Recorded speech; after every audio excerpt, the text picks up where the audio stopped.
9 मई फौजी क़यादत के खिलाफ नाकाम बगावत थी। बिलावल भुट्टो जरदारी का कौमी असम्बली में धुआंधार खिताब। कहा, एक रात की जेल में इनका लीडर इतना घबरा गया कि ऐलान जंग कर दिया। रो रहा है कि मुझे निकालो। जिद्दत कर रहे हैं कानून की बालादस्ती और जमहूरियत की, लेकिन बात करनी है फौज के साथ। मौजूदा हुकूमत नाअहल है, मुस्ताफी हो जाए, नए इलेक्शन कराए जाए। मौलाना फजलुर रहमान का मुतालबा। कहा, किसान पर जुल्म करने वालों का मुहासबा क्यों नहीं किया जाता। किसान के साथ जो जुल्म किया गया उस पर पूछताछ होनी चाहिए। किसानों के शाना बशाना खड़े होने का ऐलान।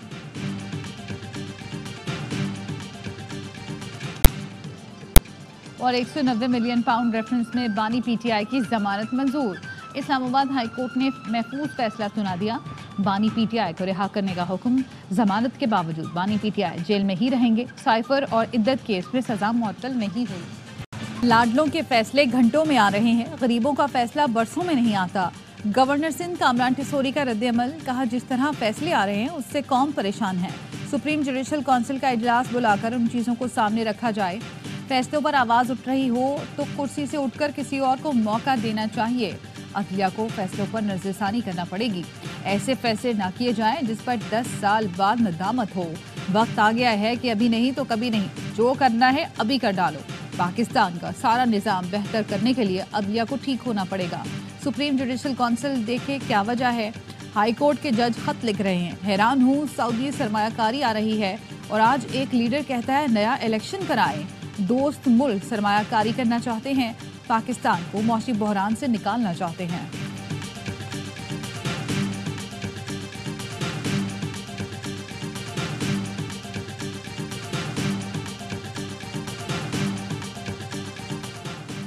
बानी पीटीआई को 9 माह बाद अवाम के सामने आने का मौका मिल गया। कल वीडियो लिंक के जरिए नैब तरमीम केस में पेश होंगे। समात से पहले पीटीआई क़यादत अडयाला जेल में मुलाकात करके हिकमत अमली तैयार करेगी। ये पहली बार होगा जब वो चीफ जस्टिस काजी फाइज ईसा की सरबराही में बेंच के सामने पेश होंगे।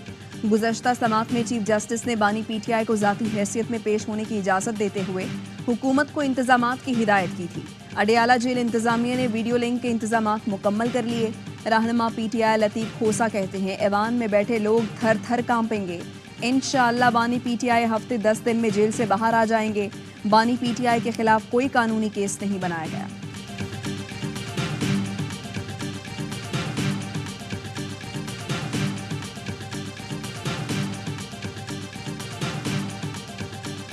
फौज नहीं होगी तो पाकिस्तान भी नहीं बचेगा। बार बार इंटेलिजेंस इदारों का नाम लिया जा रहा है।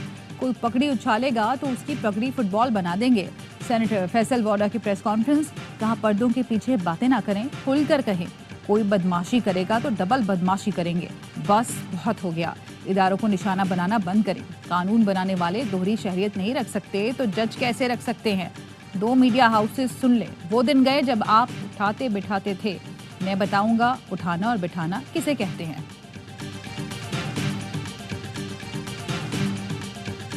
अफसर हो या मेरे जैसा मेंबर कौमी असेंबली, वो नाअहल हो सकता है, लेकिन तौहीने पार्लियामेंट में आप किसी जज साहब को नहीं बुला सकते। तो सजा और जजा का सिस्टम सबसे पहले तो आपके अंदर बेहतर होना चाहिए। 190 मिलियन पाउंड केस की जमानत मेरे लिए खास बात नहीं। बानी पीटीआई को हमेशा फेवर मिलती रही है। मुझे तौहीन अदालत पर सजा हो गई, लेकिन बानी पीटीआई को कुछ नहीं कहा गया। आम आदमी को इंसाफ देने में किसका दबाव है। नून लीगी रहनुमा तलाल चौधरी की प्रेस कॉन्फ्रेंस। कहा, कमरा अदालत में कोई ऊंचा भी नहीं बोल सकता। लोग हमसे पूछते हैं कि हम किसको खत लिखें। जो कानून साजी की गई उस पर भी अमल नहीं हो रहा। आम आदमी जिला अदलिया के काम से मुतमईन नहीं।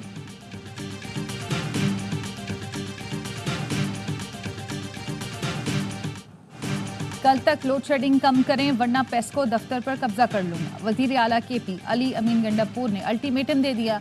कहा, विफाकी हुकूमत और वजीर तवानाई को पैगाम दे रहा हूँ। मुतादिद बार लोड शेडिंग का मसला हल करने का कहा, लेकिन आप शराफत की जुबान को हमारी कमजोरी समझते हैं। 5 से 6 घंटे का फौरी रिलीफ दें वरना ग्रिड स्टेशन सूबाई हुकूमत के हवाले करके खुद शेड्यूल बनाऊंगा। धमकी नहीं, वक्त दे रहा हूँ। वजीर आला केपी अली अमीन गंडापुर की 9 मई के 11 मुकदमात में जमानत कब्ल गिरफ्तारी मंजूर।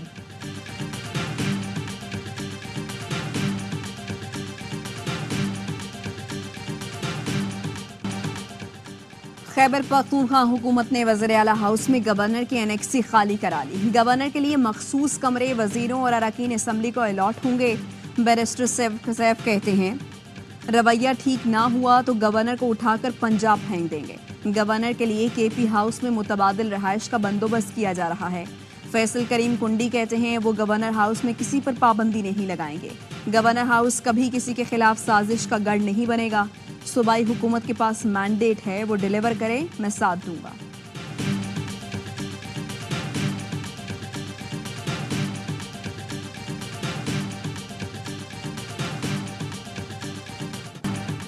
बाहर से गंदम मंगवाकर पाकिस्तान को नुकसान पहुंचाया गया। निगरान दौरे हुकूमत ने दूसरे मुल्कों के किसानों को पाकिस्तान की आवाम का पैसा दिया गया।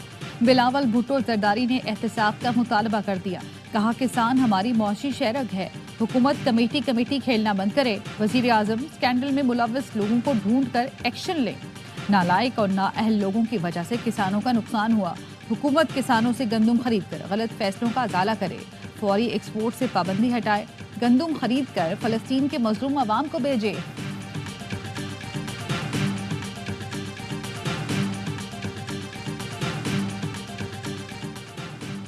नायब वज़ीर आज़म इसहाक डार और चीनी वज़ीर ख़ारजा की बीजिंग में मुश्तरका प्रेस कॉन्फ्रेंस। चीनी वज़ीर ख़ारजा वांग जी ने कहा नायब वज़ीर आज़म का मनसब संभालने के बाद इसहाक डार का दौरा अहम है। पाकिस्तान से ताल्लुकात को खुसूसी अहमियत देते हैं। पाक चीन दोस्ती चट्टान की तरह मजबूत है। इसहाक डार ने कहा बेहतरीन मेहमान नवाजी पर चीनी क़यादत का शुक्रगुजार हूँ। सी पैक समेत तमाम उमूर पर बात हुई। दोस्त की हैसियत से पाकिस्तान चीन की हिमायत जारी रखेगा।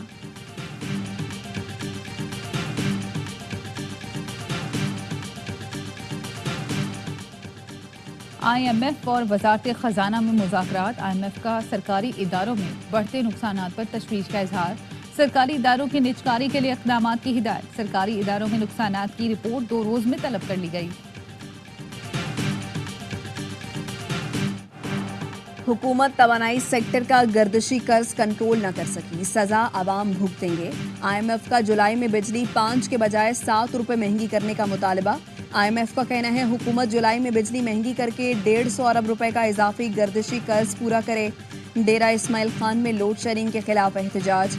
खवातीन ने ग्रिड स्टेशन पर धावा बोल दिया। ग्रिड रोड ट्रैफिक के लिए बंद। स्वाबी में भी लोड शेडिंग के खिलाफ एहतजाज किया गया।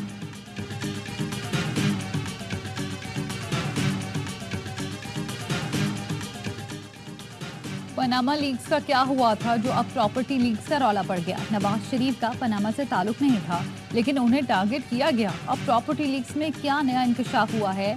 वजीर दिफा ख्वाजा आसिफ का ट्वीट। लिखा प्रॉपर्टी लीक्स में परवेज मुशर्रफ, शौकत अजीज, वाबडा और बहुत से नाम सामने आ रहे हैं। जो नाम सामने आ रहे हैं वो पहले भी थे और वो इनकारी भी नहीं थे। वारदात क्या हुई है कोई बताए। पुराना डब्बा फिल्म का चरबा है। हमारे पास ये कानून ज़रूर मौजूद है कि अगर कोई पाकिस्तानी बाहर मुल्क में जुर्म करता है तो वो पाकिस्तान में सज़ा होगी, लेकिन ये कोई जुर्म नहीं है कि आप बाहर इन्वेस्ट करें। अलबत्ता ये ज़रूर जुर्म है कि प्रॉपर्टी को आप डिक्लेयर नहीं की हुई, यानी आपने छुपाई होगी, फिर आपके खिलाफ कार्रवाई होगी। बैरून मुल्क प्रॉपर्टी खरीदना जुर्म नहीं, डिक्लेयर ना करना जुर्म है, जिस पर कार्रवाई होगी। चेयरमैन PTI बैरिस्टर गौहर कहते हैं कब्जा ना हो तो ओवरसीज पाकिस्तानी और खुद पाकिस्तानी अपने मुल्क में सरमायाकारी करें।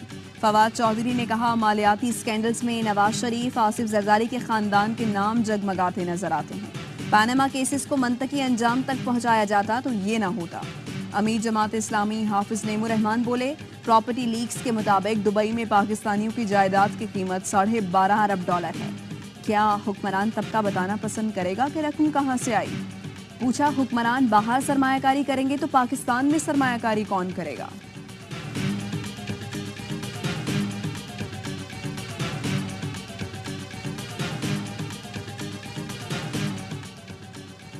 असद तूर पर हमला करने वालों के खाके इनामी रकम के साथ अखबारात में शाया करें। सुप्रीम कोर्ट का सहाफियों को हिरासत करने से मुतालिक असखुद नोटिस केस में हुक्म। 13 मई की समाअत का तहरीरी हुक्मनामा जारी। कहा गया पुलिस अफसरान सहाफियों पर हमलों और अगवा के मामलात की दुरुस्त तफ्तीश नहीं कर रहे। पुलिस रिपोर्ट से तफ्तीशी अफसरान की नाअहली जाहिर होती है। मतीउल्लाह जान और असद तूर से छीने गए मोबाइल फोन ताहाल रिकवर नहीं किए गए। अदालत उम्मीद करती है पुलिस की तहकीकाती टीम तब्दील करके दुरुस्त तफ्तीश की जाएगी।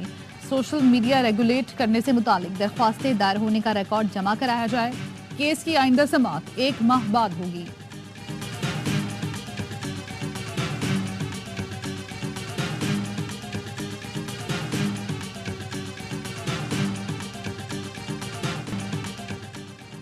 पाकिस्तान का फतह 2 गाइडेड रॉकेट सिस्टम का कामयाब तजर्बा। रॉकेट सिस्टम 400 किलोमीटर तक हदफ को कामयाबी से निशाना बनाने की सलाहियत रखता है।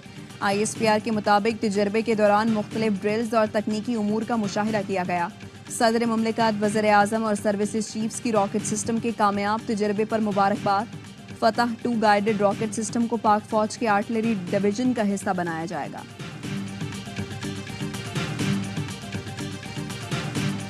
दहशत गर्दों से लड़ते हुए शहीद होने वाले मेजर बाबर खान न्याजी सुपुर्द खाक। नमाज जनाजा में पाक फौज, एयरफोर्स के हाजिर सर्विस और रिटायर्ड अफसरान की शिरकत। शहीद के रिश्तेदार और अहले इलाका भी बड़ी तादाद में शरीक हुए। वज़ीर दाखिला की मियावाली में शहीद के घर आमद, अहले खाना से ताज़ियत की। मोहसिन नकवी ने शहीद मेजर बाबर खान के वालिद नूर खान के बुलंद हौसले को सराहा। कहा, आप जैसे वालिद का हौसला देखकर हमारा सर फख्र से बुलंद हो गया। मेजर बाबर खान ने जान देकर दहशत गर्दों के मज़मूम अज़ाइम को नाकाम बनाया।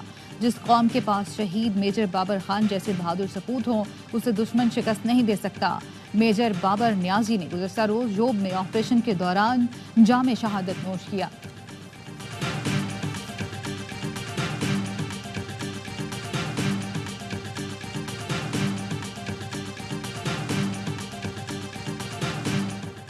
कराची में वालिदैन का इकलौता बेटा डकैती मज़ाहिमत पर जान से गया। जाबहक निहाल अपने मामू अयाज के साथ गुलशन मेमार से वापस आ रहा था।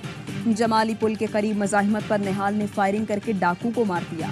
हलाक डाकू के साथी की फायरिंग से निहाल जाबहक और अयाज जख्मी हुआ।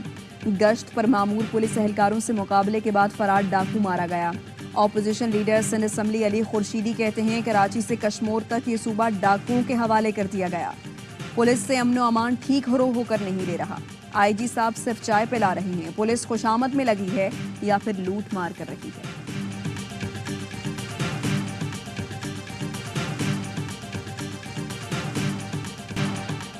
कच्चे के डाकुओं ने कंदकोट से अगवा मजदूरों की मजीद वीडियो जारी कर दी। मुतालबात ना मानने की सूरत में मखफियों के कत्ल की धमकी दे दी। पंजाब से ताल्लुक रखने वाले मजदूरों को 5 रोज कबल तंगवानी थाने के हदूद से अगवा किया गया था। वजीर आला सिंध का पन्नू आकिल से बच्चे के अगवा का नोटिस। IG से रिपोर्ट तलब कर ली। कहा, डाकू घर में घुसे तो पुलिस कहाँ थी। वजीर आला ने कच्चे में ऑपरेशन मजीद तेज करने की हिदायत कर दी।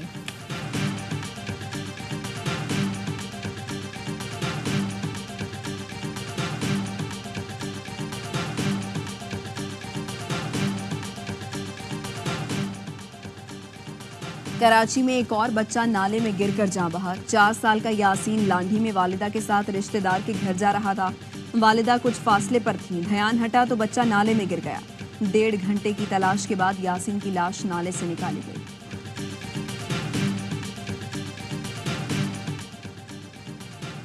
ताजिर दोस्त ऐप न लेने वाले होशियार हो जाएं। गैर रजिस्टर्ड कारोबार पर 10,000 रुपए जुर्माने का इम्कान। नॉन फाइलर्स के बैंक से 50,000 नकद निकालने पर 0.9% टैक्स लगेगा। आइंदा माली साल के बजट में तजावीज़ शामिल कर दी गई। ताजिर दोस्त ऐप में शामिल न होने वालों को नोटिस भेजे जाएंगे। गैर रजिस्टर्ड कारोबार के खिलाफ इनकम टैक्स ऑर्डिनेंस सेक्शन 182 के तहत कार्रवाई हो सकती है। बजट में गैर ज़रूरी और लग्जरी अशिया की दरामद पर टैक्स बढ़ाने की भी तजवीज़।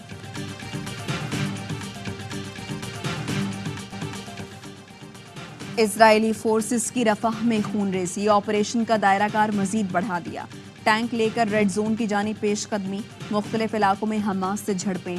हमास ने सुहूनी फौज को निशाना बनाने की वीडियो जारी कर दी। जबालिया में काबिज फौज की बमबारी, रिहायशी इमारत तबाह हो गई। 6 फलस्तीनी शहीद हो गए। 24 घंटों के दौरान 60 फलस्तीनी शहीद हुए। 1 इजरायली फौजी भी मारा गया। फलस्तीनी आज यौम नुकबा मना रहे हैं। 76 साल पहले आज ही के दिन 8 लाख फलस्तीनियों को उनके घरों से बेदखल किया गया। इजराइल के शहर हीफा के फ़ज़ाएं फ़लस्तीन को आज़ाद करो के नारों से गूंज उठी। यहूदी और ईसाई भी मुजाहिरे में शरीक हुए।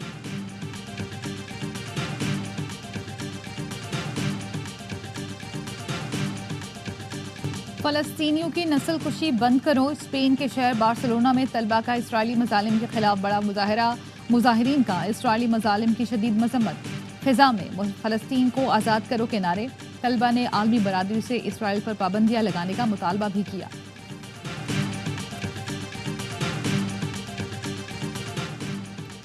स्लोवाकिया के वज़ीर आज़म पर कातिलाना हमला। रॉबर्ट फी को गोलियां लगने से शदीद जख्मी हुए, अस्पताल मुंतकिल कर दिया गया। रॉबर्ट को प्रेस कॉन्फ्रेंस के बाद गाड़ी की तरफ जाते हुए निशाना बनाया गया। 4 में से 1 गोली उनके पेट में लगी। पुलिस ने एक मुश्तबा शख्स को गिरफ्तार कर लिया।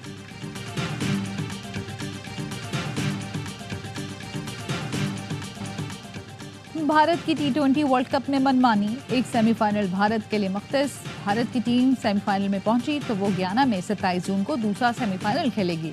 वक्त भी भारत की मर्जी का। गयाना में मैच भारत के प्राइम टाइम 8 बजे खेला जाएगा। फाइनल भी भारत की मर्जी से भारतीय वक्त के मुताबिक 7:30 बजे होगा।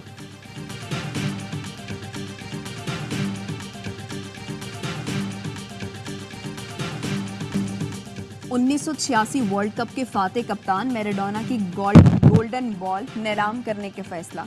अर्जेंटीना के आंजहानी लेजेंड की ट्रॉफी आइंदा माह फ्रांस में नीलाम होगी। मैराडोना ने 1986 वर्ल्ड कप के बेहतरीन खिलाड़ी का एजाज जीता था। मैराडोना नवंबर 2020 में दुनिया से रुखसत हुए। आपको बलूचिस्तान की क्या चीज़ अच्छी लगती है? मुझे खोया पसंद है। खोया तो पंजाब या सरहद की सौगात है, यहाँ कहाँ? नहीं, यहाँ जो बंदा खोया हुआ है मुझे वो पसंद है। मुझे मोइन से अच्छा एक्टर मिल गया है, आजकल बेकार है वो, तो अगले हफ्ते से मैं उनके साथ रिकॉर्डिंग कर रहा हूँ। शेख रशीद साहब है। मारूफ ड्रामा निगार अनवर मकसूद की पाकिस्तान लिटरेचर फेस्टिवल कोयटा में तीखी बातें। कहा उन्हें बलूचिस्तान का खोया पसंद है। बोले मुइन अख्तर से बेहतर फनकार मिल गया, आजकल वो बेकार है, अगले हफ्ते से रिकॉर्डिंग शुरू करेंगे। अदनान सिद्दीकी ने पूछा वो फनकार कौन है? अनवर मकसूद ने बेसाख्ता जवाब दिया, शेख रशीद। कोयटा के अदबी मेले में मुल्क भर से शायरों और अदीबों की शिरकत। तलबा की भी भरपूर दिलचस्पी।